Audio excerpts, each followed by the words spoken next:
it created a lot of restrictions, and those popped up in the writing.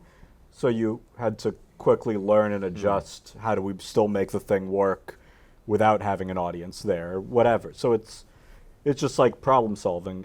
But I think that always makes the stuff better. So hopefully that applies for you guys. Like when you're making stuff early on, there's like a million restrictions with budget and time and resources and everything. But I think those restrictions sometimes help you have to come up with answers in more creative ways, which I think usually makes the thing better. Yeah.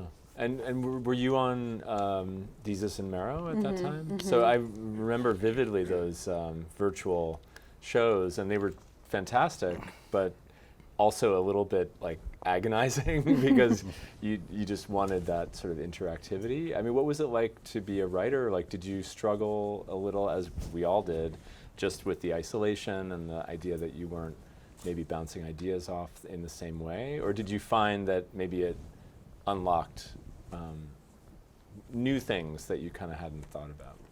Yeah, I mean, we definitely were nervous because their whole energy is about being next to each other and like riffing off of each other. They flow so well. So if it's like through a screen and there's even a delay, you know, that like ruins that a little bit. But they adjusted amazingly.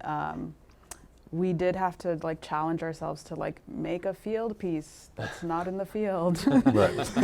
You can't really do it. Or a lot of the times on our show, writers get to be on set to shepherd their pieces, which isn't the case necessarily with all writers on all shows. So there were cases where the writer who worked on the piece couldn't be on set, and you just have to communicate better with the director and make sure all of your points that you wanted to hit are hit. And yeah, we came up with a lot of creative things to do. We did a Zoom wedding shower. It was beautiful. Officiated a Zoom wedding. There was a Zoom bachelorette party with stripper. One. You only need one. You only need one. You gotta socially distance. Social distance. Yeah, you gotta. So we came up with some fun, creative ways to adapt and kind of give people something warm and fuzzy. Stripper.